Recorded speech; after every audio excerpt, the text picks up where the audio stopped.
మోదీ గారు కంటిన్యూస్గా ఉండడం అంటే ఒకే ప్రధానమంత్రితో ఒకే ఫైనాన్స్ మినిస్టర్ 9 కన్సెక్యూటివ్ బడ్జెట్స్ పెట్టడం కూడా ఇదే తొలిసారి భారతదేశ చరిత్రలో. ఆ యొక్క స్థాయిలో ఈరోజు ఈ బడ్జెట్ కూడా ప్రవేశపెట్టడం జరిగింది. ఈ బడ్జెట్ ద్వారా వికసిత్ భారత్ ఒక ఎత్తు అయితే మరొక ముఖ్యమైనటువంటి అంశం మన దేశంలో ఉన్నటువంటి యువకులు ద్వారా తయారు చేసినటువంటి బడ్జెట్గా నిర్మలా సీతారామన్ గారు పార్లమెంట్లో అనౌన్స్ చేశారు.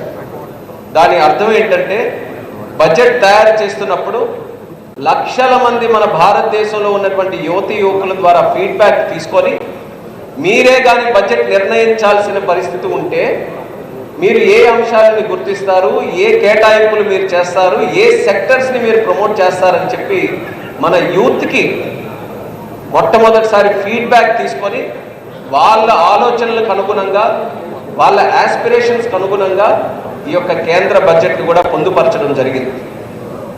ఈ యొక్క లక్ష్యాలు, ఈ బడ్జెట్లో ఉన్నటువంటి కేటాయింపులు ఇవన్నీ కూడా చూసుకుంటే ఒక అపోహ ఇప్పుడు కూడా క్రియేట్ చేస్తున్నటువంటి అపోహ కూడా తొలగించాల్సినటువంటి బాధ్యత నా మీద ఉంది. ఎప్పుడు కూడా కేంద్ర బడ్జెట్ పెట్టిన తర్వాత ఏ రాష్ట్రాల్లో ఎన్నికలు జరుగుతున్నాయో ఆ ఎన్నికల కోసమే బడ్జెట్ అని చెప్పి ప్రతిసారి కూడా ఒక వాదన తీసుకొని వస్తుంటారు. బడ్జెట్ చూడండి, ఇప్పుడున్న రాష్ట్రాలు చూడండి, కానీ గట్స్తో ధైర్యంతో ఫైనాన్స్ మినిస్టర్ గారు రూపకల్పన చేసినటువంటి బడ్జెట్ కేవలం ఎన్నికలు జరుగుతున్నటువంటి రాష్ట్రాలకే కాదు, యావత్ భారతదేశానికి కూడా భవిష్యత్తు నిర్ణయించే విధంగా చేశారు.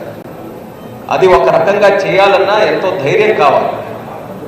ఎందుకనంటే క్రిటిసిజం, ఎలక్షన్లో వచ్చినటువంటి రాష్ట్రాలకు ఇవ్వకపోతే ఏం మా రాష్ట్రాలు గుర్తుకు లేదా, ఆ రాష్ట్రాలకు ఇచ్చిన తర్వాత మిగిలిన రాష్ట్రాలు ఏం మేములేమా మా భారతదేశంలో అని అంటే ఎప్పుడు కూడా కత్తి మీద సాములాగే బడ్జెట్ ఎప్పుడు కూడా ఉంటుంది.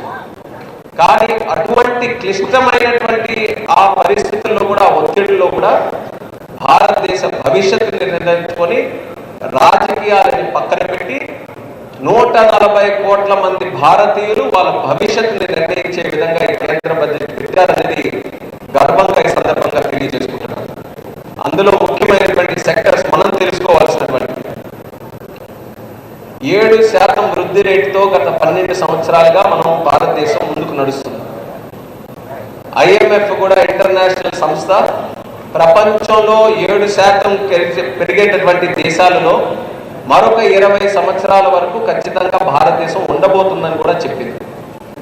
ఈ 7% గ్రోత్ని మనం అచీవ్ చేసుకోవాలి భవిష్యత్తులో కూడా అంటే ఖచ్చితంగా దాని మీద